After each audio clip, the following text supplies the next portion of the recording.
우리 오늘 봉독한 말씀을 가지고 우리가 하나님께 어떻게 나아갈까라는 제목으로 우리 말씀을 나누기를 원합니다. 오늘 본문 19절의 말씀에 보니까 이렇게 시작합니다. 그러므로 형제들아, 우리가 예수의 피를 힘입어 성소에 들어갈 담력을 얻었나니. 우리가 성소에는 옛날에 과거에는 대제사장만 들어갈 수 있었습니다.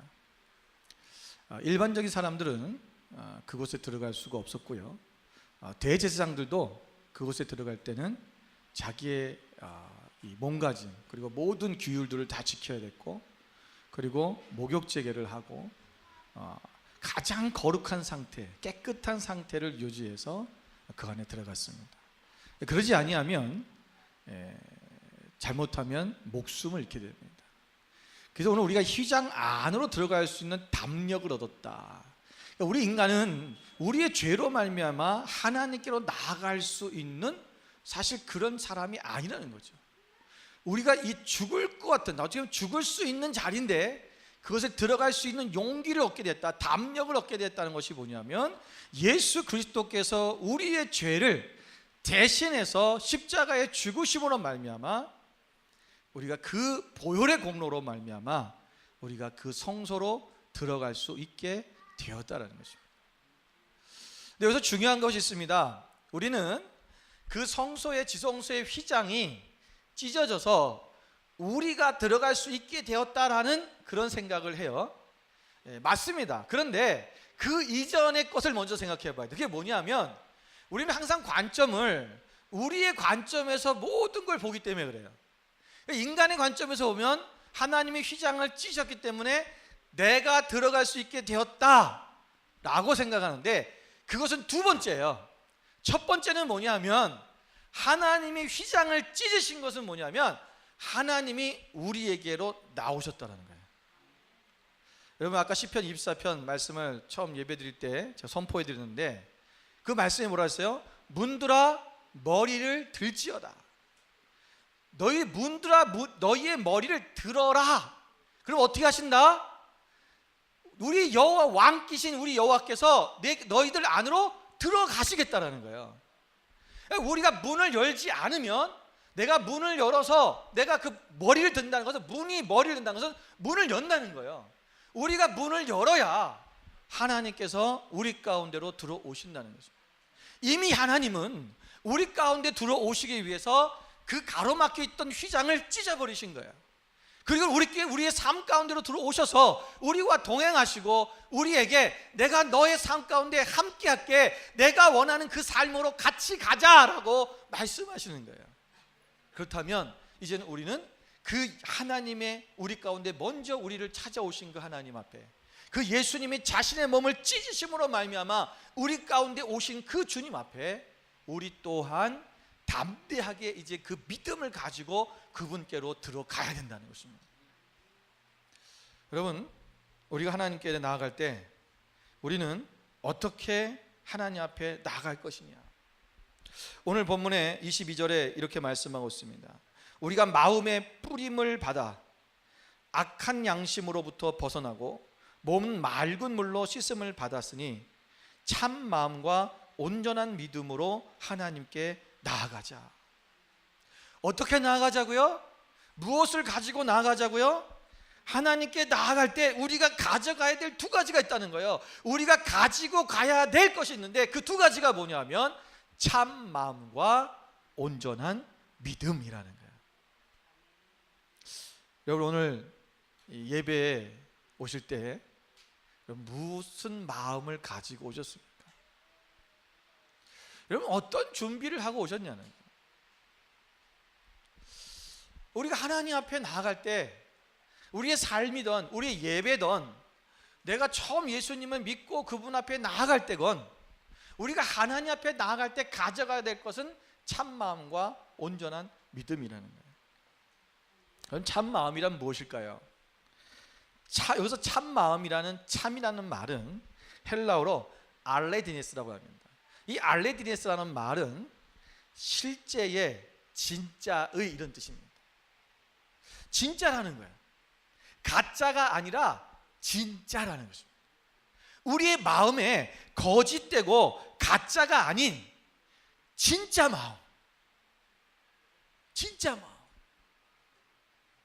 여러분, 하나님을 사랑하는 그 마음, 진짜여야 된다는 거예요. 내가 하나님 앞에 예배하는 그 마음이 진짜여야 된다는 거예요.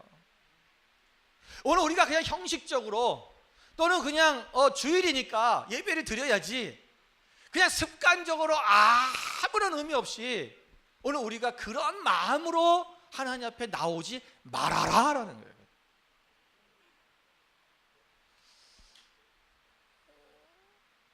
여러분, 진짜는, 가짜와 진짜는 때로는 우리가 분간하기가 어려울 때가 있어요. 우리가 이 가짜 명품 가방들 이런 거 보면 일반인들 잘 구별 못하지 않습니까? 얼마 전에 제가 신발을 사러 갔다가 신발을 봤는데요, 이렇게 말 위에서 이 골프채 같은 거 들고, 골프채가 아니죠, 그 폴로라 그런 거죠. 그 폴로를 가지고 치고 있는 그림이 있었어요. 그 되게 싸게 팔더라고요. 그게 15불인가? 그래서 저는 이제 폴로라고 사들고 왔어요. 그리고 이제 우리 아들한테 야, 폴로 사왔다 했더니 아들이 되게 좋아하더라고요. 그랬더니 나중에 펴보더니 이게 뭐야 그러는 거예요. 이게 뭐야. 그 말 타고 있는 사람이 깃발을 들고 있더라고요.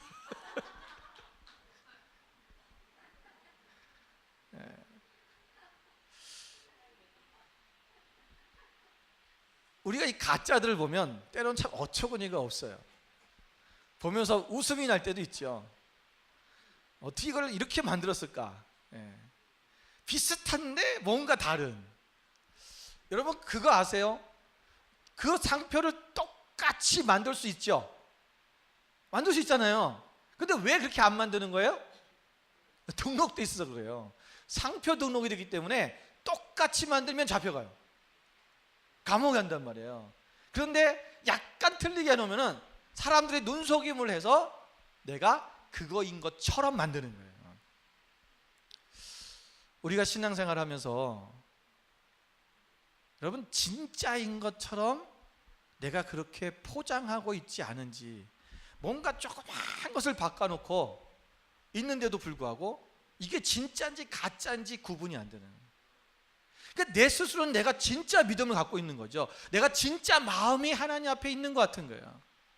근데 알고 보면 하나님의 눈으로 보면 거기 깃발 들고 있는 거죠. 분명히 말은 타고 있는데 깃발 들고 있든지 아니면 말이 2마리든지 이런 것들이 있는 거예요. 여러분, 우리가 하나님 앞에 나아갈 때 우리가 정말 그 하나님께 대한 그 마음이 우리 가운데 진짜였으면 좋겠습니다. 제가 어렸을 때는요, 교회에서 목사님들이 그렇게 가르쳤어요. 너희 예물을 드릴 때, 하나님 앞에 헌금을 할 때는 이 구겨진 돈 내면 안 된다, 더러운 돈 내면 안 된다, 깨끗한 돈을 헌금해라. 그래서요, 옛날 우리 신앙생활 할 때는 그 돈을 헌금할 때 꼭 은행에 가서 새 돈을 바꿔갔어요. 그게 만약에 안 된다, 그럼 어떻게 했어요? 다렸죠. 다리미로 다렸어요. 다리미, 호주 돈은 다리미 다리면 안 됩니다. 녹아요. 이거 지금 플라스틱 된 거기 때문에 호주 돈 여러분 그렇게 하시면 안 돼요. 근데 이게 다려갖고 빳빳하게 데려가지고 그리고 가서 헌금을 했어요. 여러분, 우리가 하나님 앞에 예물을 가지고 갈 때, 과거의 구약시대 사람들은 제사라는 것이 뭐예요? 예물을 가져가는 거죠. 그 예물이, 어떤 예물은 속죄의 예물이고, 어떤 예물은 감사의 예물이고, 어떤 예물은 화목의 예물이에요. 근데 그 예물을 가져갈 때 그들은 그 예물을 정말 흠없고 깨끗한 것을 드려야 된다고 생각해서 그렇게 했어요. 근데 이게 신약시대에 오면서 점점 이것이 부패되기 시작하고 사람들은 형식적이 되고 성전에서 파는 것만 흠이 없다, 이렇게 돼서 성전에 가서 돈 주고 사야 됐고, 이런 일들이 일어나기 시작을 했죠. 여러분, 내가 예물을 하나님 앞에 드리는 데 있어서 내가 어떤 깨끗한 거를 드려야 되는 거, 정말 또 좋은 것만 드려야 되지 집인 거. 뭐 옛날에 우리 뭐 한국에서는 뭐 이렇게 무슨 예를 들면 건물도 이렇게 하나님 앞에 드리고 뭐 이렇게 뭐 또 부동산도 하나님 앞에 드리는 경우도 있어요. 그러면은 꼭 목사님들이 뭐라 그러냐면 근저당 잡힌 건 안 된다 그랬어요. 그러니까 흠이 없는 거, 깨끗한 거, 뭔가 흠이 있으면 안 된다는 거예요. 하나님이 그렇게 하셔야만이 그게 하나님이 기뻐하시는 건가? 아니죠. 예수님께서는요, 2렙돈을 드린 그 과부의 헌금하시는 모습을 보면서 저가 가장 많이 했다 그랬어요. 2렙돈이라는 게 가장 작은 돈이에요. 그러니까 단위가 가장 낮은 건데 제 이 손톱 크기만 해요. 돈이 지금 5센트짜리보다 작아요. 그렇게 생각하시면 돼요. 여러분 그 돈이 여러분 5센트짜리 길바닥에 떨어져 있으면 주수십니까? 그런 수고를 할 필요 없죠. 그걸 내가 허리를 시간을 멈추고 그 허리를 숙여서 그 나의 에너지를 쏟아서 그거를 주어야 될 그런 가치가 있다고 생각을 안 하는 사람들이요. 그 정도의 돈이라는 거예요. 그 정도의 돈, 2렙돈. 여러분 그것이 이렇게 뭐 깨끗하고 뭐 잘 저기 돼 있는 그런 돈이었을까요? 아니요. 그 과부의 주머니에 있었던 이 돈은 꼭 아주 그냥 꼬질꼬질하고 아마 그런 돈이었을 거예요. 예수님은 그의 돈에 그 갖고 있는 그 돈의 상태에 대해서 말하는 게 아니에요. 그의 마음을 주다.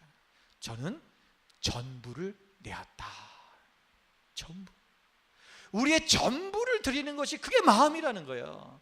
그게 진짜라는 거예요. 나의 삶 속에 내가 하나님을 우리 삶의 모든 어떤 것보다도 정말 내가 하나님을 사랑하는 마음으로 가득 채워졌고 오직 하나님만이 나의 하나님으로 모시며 살고 있느냐, 그게 진짜라는 것입니다. 여러분 몰몬교인들은요 가장 좋은 것을 하나님 앞에 드린다고 그래요. 제가 옛날에 신학교 다닐 때 몰몬교에 연구한 적이 있어요. 그래서 몰몬교, 한국에 있는 몰몬교 성전에 가서 그 신촌에 있었어요. 옛날에는 거기 하나 있었는데 거기 가서 이제 잠입해 갖고 이렇게 신학생이 아닌 척, 몰몬교에 관심이 있는 척 이렇게 가가지고 그리고 이제 이렇게 질문들을 하고 구경도 하고 그렇게 했어요. 그래서 그 얘기를 들어봤는데 그 사람들은요 이 하나님 앞에 자기들도 하나님 믿는다 하잖아요.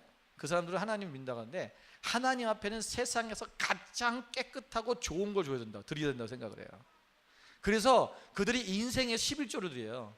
1년, 그러니까 자기 인생에서 가장 왕성하고 가장 젊을 때 기간, 그것을 2년으로 봐요. 그러니까 모든 인생에 자기 인생에서 우리가 그 일할 수 있는 가장 왕성히 일할 수 있는 시간을 20년으로 보는 거예요. 그래서 20년 중에서 뭐라냐면 11조를 드리는 거예요. 인생의 11조예요. 그래서 2년 동안은 선교사로 나가야 돼요. 여러분이 이제 길거리에 보시면 영어 배우실래요 하는 사람들이 전부 그 사람들이에요. 2년 동안 그들이 와서 선교를 하는데 그들이 하와이 가면 몰몬 대학이 있어요. 그리고 하와이 민속촌은 몰몬교 겁니다. 하와이의 거의 대부분이 재산이 다 몰몬교 거라고 보시면 돼요. 근데 거기 대학에서 얘들이 공부를 하는데 3개월 동안 만약 한국어를 배우잖아요. 한국어를 3개월 동안 마스터해버리고 가버려요. 그 전도하는 거예요. 인생의 11조 드리는 거예요. 그 성전을 짓는데 그 성전을 짓는데도 그분들이 그러더라고요. 여기 들어간 모든 이 건축 자료는 세계에서 가장 좋은 거래요. 바닥의 대리석은 다 이태리 대리석이고요. 목재는 다 백항목이고요. 그리고 카페트는 전부 페르시아 카페트예요. 여러분 칼링포드에 가다 보시면 거기도 몰몬교 성전이 큰 게 있죠. 거기 위에 보면은 금신상이 있어요. 그게 뭐냐면 이 마지막 재림나팔을 부는 그 천사장, 그 재림나팔 그 부는 천사장의 이 동상이죠. 여러분 거기 뭘로 돼 있어요? 다 그게 금으로 돼 있어요. 그게 순금이에요. 순금. 안에는 어떻게 되는지 모르겠어요. 근데 그걸 전체로 순금으로 하면 어마어마하겠죠. 근데 아마 안에는 뭔가 다른 걸로 하고 겉에는 다 순금으로 발랐을 거예요. 분명히 그래요. 왜냐면 그 사람들은 절대로 순수하지 않으면 안 된다는 거예요. 18K 아닙니다. 이런 거 아니에요. 무조건 24K. 그걸로 바른 거예요. 가능하신 분은 가서 걷어가시기 바랍니다. 근데 여러분 이게요 자기들은 그렇게 하나님 앞에 드려야 된다고 생각하는 거예요. 그게 하나님이 그럼 기뻐하시냐는 거예요. 우리가 하나님 앞에 여러분 진짜 마음을 갖는 것이 중요하다는 거예요. 미가서 6장 6절부터 8절 말씀에 보면 미가 선지자 이렇게 고백하고 있습니다. 내가 무엇을 가지고 여호와 앞에 나아가며 높으신 하나님께 경배할까? 내가 번제물로 1년 된 송아지를 가지고 그 앞에 나아갈까? 여호와께서 천천의 수장이나 만만의 강물 같은 기름을 기뻐하실까? 내 허물을 위하여 내 맏아들을 내 영혼의 죄로 말미암아 내 몸의 열매를 드릴까?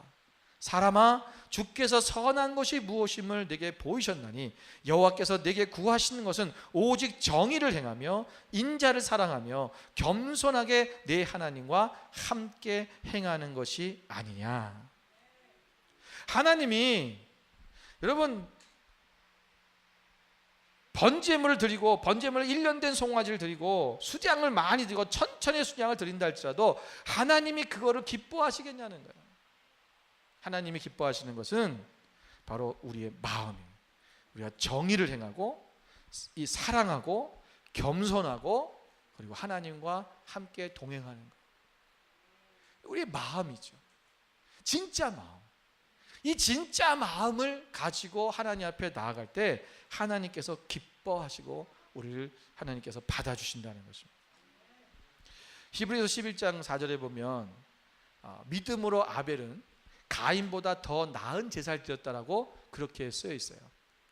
여러분, 왜 아벨의 제사가 가인의 제사보다 더 나은 제사일까요? 어떤 분들은 그렇게 얘기를 해요. 아벨이 제사를 드릴 때 하나님 앞에 드리는 그 제사 속에서 이 양을 드린 것이 하나님께서 기뻐 받으신 것이다. 저 사람은 식물을 드렸기 때문이다 얘기를 해요. 여러분, 그 말이 틀리지 않습니다. 맞아요. 왜냐하면 그러니까 또 어떤 사람이 이렇게 얘기해요. 그러면 언제 하나님이 그들에게 양으로 제사드리라고 얘기했습니까? 그거는 모세 때 이후 아닙니까? 라고 얘기하시는 분이 있어요. 아니요. 여러분, 제사의 시작은 이미 아담과 하와 때부터 있던 거예요. 하나님께서 아담과 하와가 범죄했을 때 그들은 반드시 니들이 이거 따먹으면 죽는다 그랬어요. 근데 죽지 않았죠. 왜 안 죽었어요? 하나님께서 어떤 가죽 옷을 해입혀서 그들을 입혀주셨어요.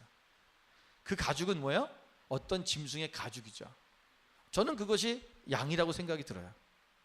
이들을 대신해서 어떤 짐승이 죽은 거예요. 이게 제사예요. 우리가 죄를 지으면 그 내 죄를 대신해서 어떤 생명이 죽어야 되는 거죠. 그렇다면 아담과 하와에게 하나님께서 창세기에 그것이 기록은 안 돼 있지만 우리가 죄를 지었을 때는 우리가 제사를 드려야 된다는 것이 분명히 가르쳐졌을 거예요. 왜 그걸 알 수 있냐면 아벨과 가인이 제사를 드렸잖아요. 그 제사 지란 말 있어 없어요? 앞에 없어요. 그런데 제사를 드린 거예요. 우리가 성경이라고 하는 것은 세부적으로 막 다 써놓은 게 아니에요. 이런 연관성을 보면 분명히 하나님께서 제사를 드리라고 했을 것이고 그 제사를 통해서 우리가 죄사함을 받는 거라면 분명히 그러면 양의 제사, 피의 제사를 드려야 되는 거예요. 오늘 아벨은 뭐냐면 하나님이 원하시는 제사를 드렸다는 거예요. 이게 여러분, 양을 잡는 것 굉장히 불편합니다. 여러분, 어떤 짐승을 우리가 도살한다는 거, 우리 과거에 우리 한국에서는 백정이라는 신분이 있었어요. 여러분, 양반, 그 다음에 평민, 상민 중에서도 그 밑에 그 다음에 이제 노예층이 있는데 하인 있죠, 노예들. 이 노인들 밑에 또 뭐가 있어? 노예들 밑에 있는 게 백정이에요. 제일 상스러운 신분. 이 백정들이 고기를 잡는 게 백정들이죠. 소를 잡고 돼지를 잡고. 그만큼 일이라는 것은 불편하고 아주 힘든 일이라는 거예요. 여러분, 생명을, 그래도 짐승이지만 생명을 죽이고 그것을 날마다 피를 본다는 게 쉬운 일은 아닙니다. 이 일을 여러분 귀찮을 수 있어요.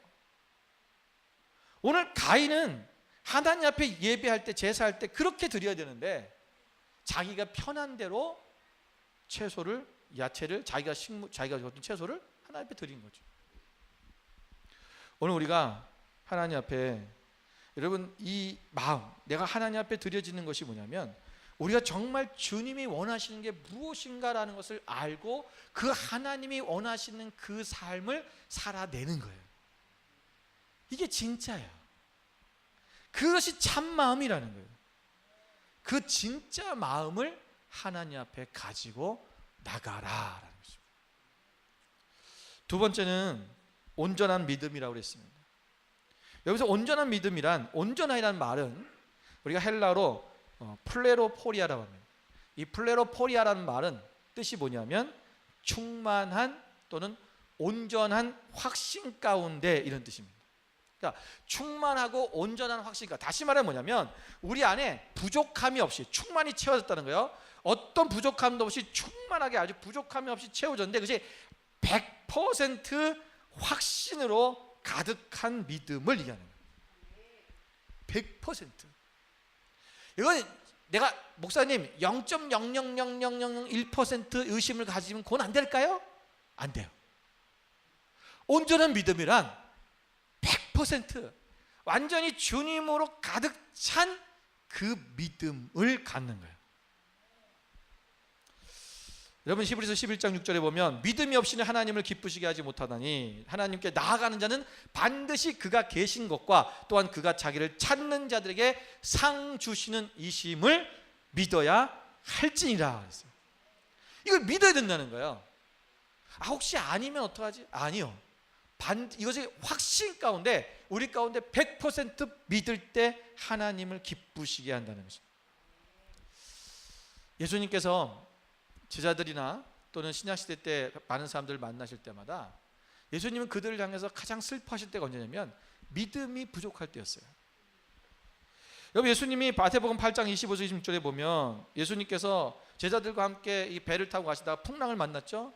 그때 제자들이 예수님 우리 도와주세요. 죽게 되었어요.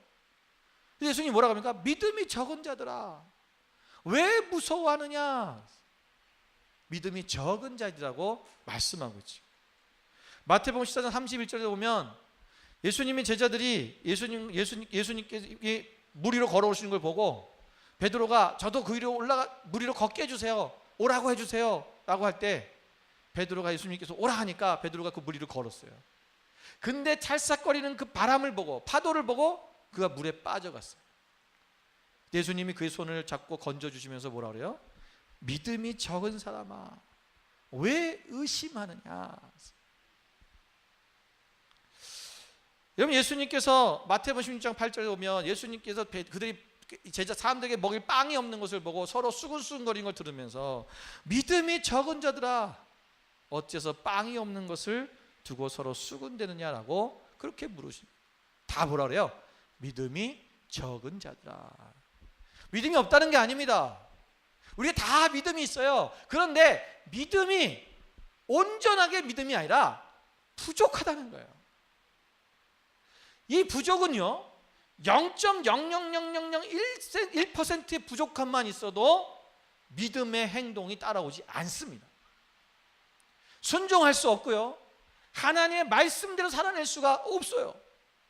하나님의 역사와 기적이 일어나지 않아요. 완전한 그 하나님이 그렇게 일하시고 하나님이 하실 것을 믿는 거예요. 오늘도 주님께서 우리를 바라보시며 우리의 믿음의 부족함을 입으래요. 주님이 슬퍼하신다면 얼마나 우리는 하나님 주님 앞에 정말 부끄러운 그런 모습이겠습니까? 여러분 우리 하나님 믿으시죠? 예수님 믿으시죠? 성령님 믿으시죠? 믿음이 너무 하나님 믿으십니까? 그래도 아멘이 작아요. 여러분 정말 확신 가운데 있는 사람은요 아멘 그래요. 네. 여러분 우리가 이길 줄 믿습니까? 그러면 아멘 그러는 거예요. 여러분 어디 가서 여러분 우리가 정말 내가 할 수 있다라는 걸 하면 여러분 환성을 지르죠. 네. 그 내가 좀 못할 것 같고 안 될 것 같으면 네 이래요. 이거 왜? 확신이 없으니까. 너 잘할 수 있지? 잘할 수 있는 사람은요 네. 근데 자기가 안 될 것 같으니까 네 이러는 거예요. 여러분, 우리가 하나님 앞에 또뭐 여러분은 성숙해서 아마 그럴 수도 있어요. 아, 내가 못할 거면서 또 괜히 딱 이러놓고 또 못하면 또 그게 더 창피하지. 그냥 적당껏 하자, 중간 소리로 이렇게 하실 분이 있을 텐데, 여러분, 우리가 하나님 앞에는요 믿음으로 화답하는 거예요. 왜냐하면요, 그렇게 하면은 내 안에서 내가 그렇게 해야 되겠다라는 나의 영이, 나의 영혼육이 온전히 주님 안에서 그렇게 살아야겠다는 의지가 생겨버려요. 우리가 입으로 시인할 때 뭐가 이룬다 했어요? 구원에 이른다 했죠. 우리 입으로 선포할 때 역사가 일어나는 거예요. 그래서 아멘 하시라는 거예요. 여러분, 하나님은 우리가 이 온전한 믿음을 가지고 나갈 때 반응하신다는 거예요. 왜 내 기도가 응답되지 않을까? 왜 나는 다른 사람들처럼 기도하면 역사가 일어나지 않을까? 왜 누구는 기도하면 병도 낫고, 누구는 기도하면 문제도 풀리고, 누구는 기도하면 뭐 안 좋았던 일들이 풀리는 역사들을 본다는데, 그런 간증들도 많이 듣는데 왜 나는 그게 안 될까? 그게 뭐냐면요, 믿음으로 기도하지 않아서 그런 거예요. 여러분, 중풍병자가 있었죠. 4명의 친구들이 그 중풍병자를 데리고 예수님께 왔어요. 그들의 마음속에 뭐가 있었어요? 예수님께로만 가면 이 친구는 낫는다라는 믿음이 있었던 거예요. 그 믿음이 얼마나 확고한지, 꽉 찼는지, 오죽하면 남의 집 지붕을 뜯어갖고 주님께로 이 친구를 내려보내잖아요. 여러분, 만약에 확신이 없으면 그래요. 야, 사람 많다. 아이, 맞네. 돌아가자. 제가 옛날에 그랬어요. 어머님이 하도 어디 집회 이런 데 기도원을 자꾸 쫓아가시면서 저를 꼭 데리고 다니는 거예요. 그리고 어떨 때 집회장 갔는데 좀 늦게 가서 막 자리가 없어요. 꽉 찼어. 그래서 속으로 신나는 거예요. 아, 자리가 많다. 자리 꽉 찼네. 자리 없다고 핑계대고 도망가야지. 그 순간 뭐야? 거기 들어가기 싫은 거죠. 그러니까 의지가 없어요. 그러니까 자리가 없네. 엄마 자리가 없어요. 우리 엄마 어떻게 알아서 다 들어가요. 들어와. 끌고 들어갑니다. 확신이 없는 거죠. 우리가 하나님 앞에 믿음으로 나갈 때 확실히 찬 사람은요, 어떻게 하든지 그 안에 들어가려고 하는 거예요. 주님 앞에 만나려고 하는 거예요. 그러면 해결되니까. 고쳐주는데 하나님 예수님께서. 에이, 설마 안 될 수도 있을 거야. 그러면 이런 환경, 저런 상황, 저런 여건, 모든 것이 내가 그 주님 앞으로 가지 않을 조건들이 내 앞에 우리가 장애물 연기처럼 탁탁탁 놓였어요. 사단이 알아요. 아, 쟤는 요거 하나 놓으면 저거 못 넘어가. 우리가 조금만 번쩍 뛰면 넘어갈 수 있는 그 높이인데도 불구하고 그걸 피해갈 수, 왜? 믿음이 확실하지 않기 때문에 그래요. 그러니까 이 장애물들을 계속 놔두는 거예요.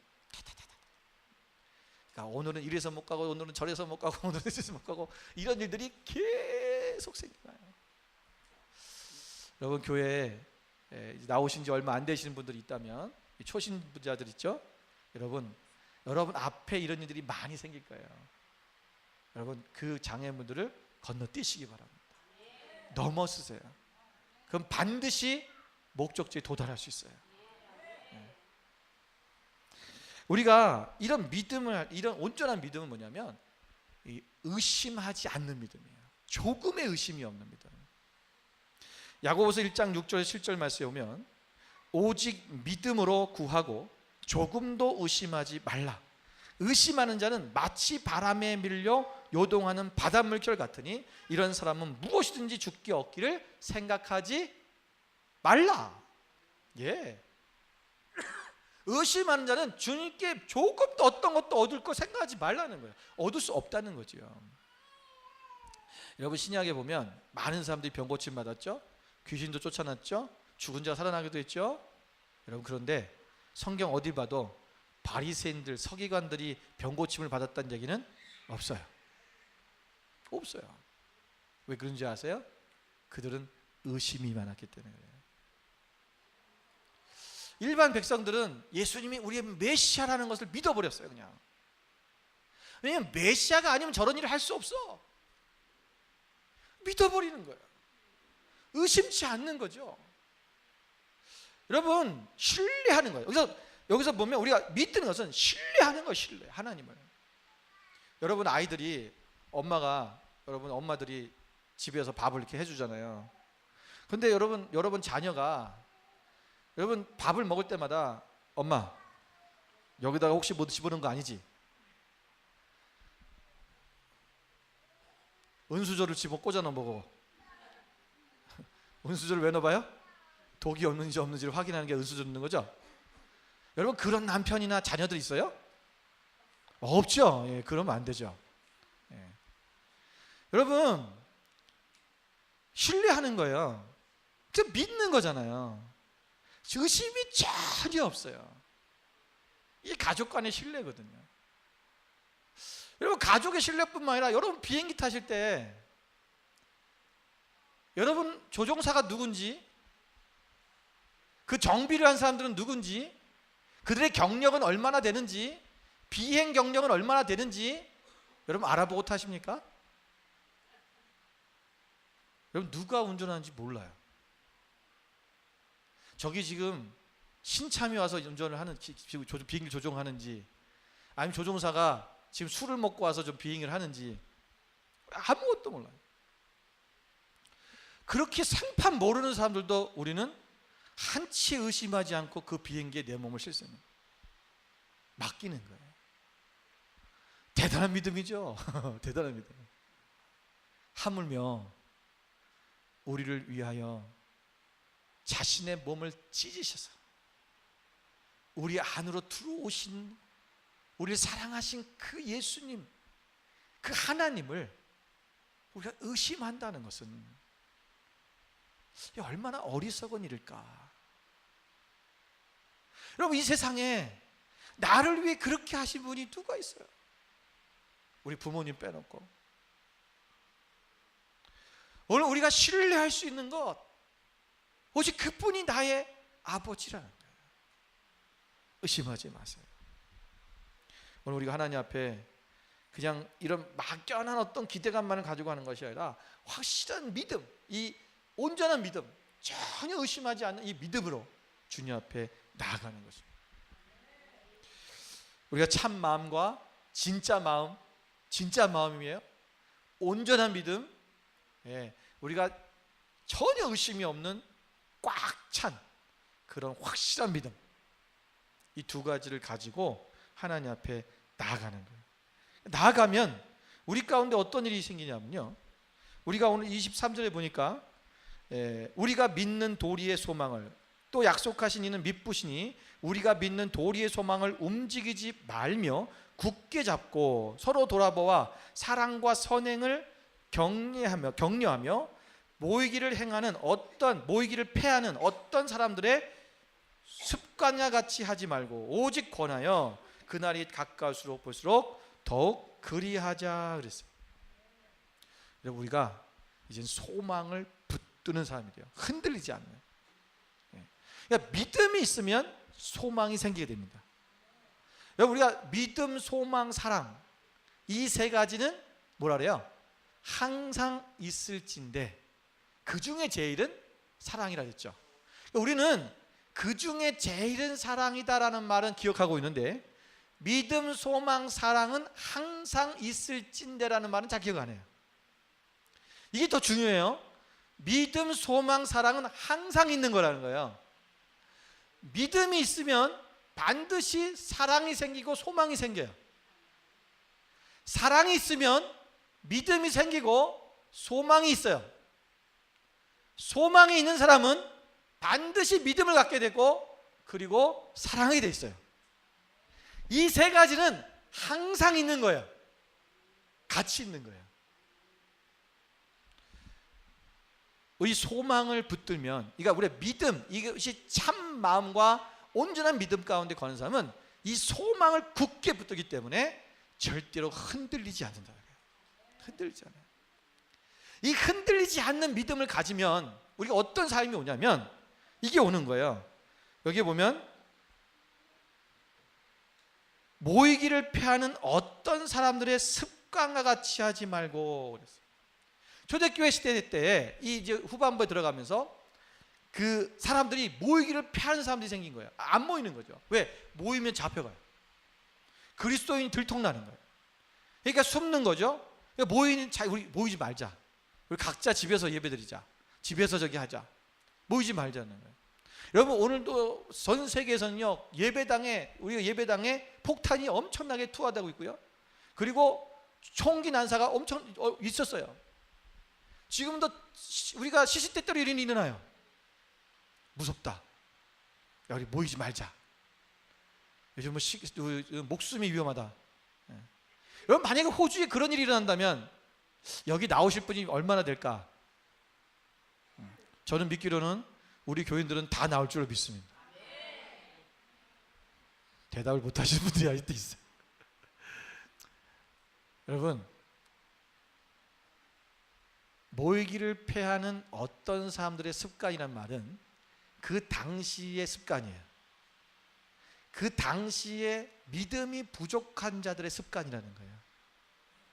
오늘 우리가 믿음이 부족한, 믿음이 적은 자들이 하고 있는 그 습관으로 살지 말라는 거예요. 여러분, 오늘날 교회가 얼마나 이상해되는지 몰라요. 지난주에 뉴스를 보니까 어떤 교회에서 노조가 생겼어요. 청소하시는 분들, 이런 분들이 노조를 만든 것 같아요. 너무 힘들어서 노조를 만들었대요. 그리고 노조를 만드니까 막 교회 이제 장로님이 노조 만들었다고 막 뭐라 그랬나 보죠. 그래서 그 장로님들 그랬대요. 아니, 교회가 왜 이렇게 사랑이 없습니까? 그랬더니 그 장로님이 뭐랬는 줄 아세요? 거기 써 있어요. 교회에서 사랑이 떠난 지 오래됐다. 그거 몰랐냐는 거예요. 교회 사랑이 떠난 지 오래됐다는 거예요. 교회 사랑이 언제 떠난 지가 언젠데 그딴 소리 하냐는 거죠. 이게 크리스찬들이 할 말이고 장로가 할 말이냐는 거예요. 그리고 교회 나와야죠. 크리스찬 나와야지요. 오늘 많은 교회들이 점점 기도하지 않아요. 기도를 한다 그러면 와, 대단한 것처럼 여겨요. 어떻게 그렇게 기도할 수 있지? 여러분이 예배 나올 때, 우리가 하나님 앞에 나올 때도 여러분이 기도로 준비하면 나와서 밀어요. 우리 예배팀 애들은요, 매일 1시간 이상씩 기도하고 여기 나와서 예배 쓸 거예요. 여러분 교사들은요, 매일 1시간씩 기도하고 이 자리에 쓸 거예요. 그렇게 안 하고 어떻게 하나님의 예배 자리에 서서 일하고 어떻게 다음 세대를 가르치냐고요. 말도 안 되는 거예요. 그 가짜예요. 진짜를 가르쳐야죠. 세상에 믿음이 없는 자들, 그 적은 자들이 하는 짓을 똑같이 보면서 술 퍼마시고 도박하고 마약하고 담배 피면서 세상 것 할 것 다 즐기면서 그래도 예수 믿어도 된다고, 그렇게 생활해도 괜찮다고 얘기하는 사람들, 지금 교회가 그런 판이에요. 오늘 우리가 하나님 앞에 그 세상에 믿음이 작은 자들의 습관대로 살지 말자. 우리 안에 진짜 마음이 있고 하나님을 사랑하는 마음이 있으면 그런 거 아무것도 아닌 거예요. 세상의 것이 그렇게 나한테 중요하지 않아요. 내가 어떻게 하면 하나님 앞에 나를 드릴까? 어떻게 하면 하나님의 말씀대로 살아낼까? 어떻게 하면 하나님이 기뻐하시는 일을 할까? 그게 우리 안에서 일어나야죠. 그 온전한 믿음이 우리 가운데 있다면 우리는 절대로 그 믿음이 적은 자들의 습관을 따라가지 않아요. 여러분, 이것을 우리는 반대 정신이라고 해요. 세상과 반대로 살아가자. 반대 정신으로 살아가자. 세상이 흘러가는 대로 살지 마십시오. 로마서 12장 2절에 사도 바울이 얘기했던 것처럼 너희는 이 세대를 본받지 말고 오직 마음을 새롭게 함으로 변화를 받아 하나님의 선하시고 기뻐하시고 온전하신 뜻이 무엇인지 분별해라. 이 세대를 따라가지 마세요. 이 세대는 악한 세대고 이 세대는 죽음으로 멸망의 일로 지금 딸려가는 그러한 세대예요. 우리는 하나님을 믿는 자들입니다.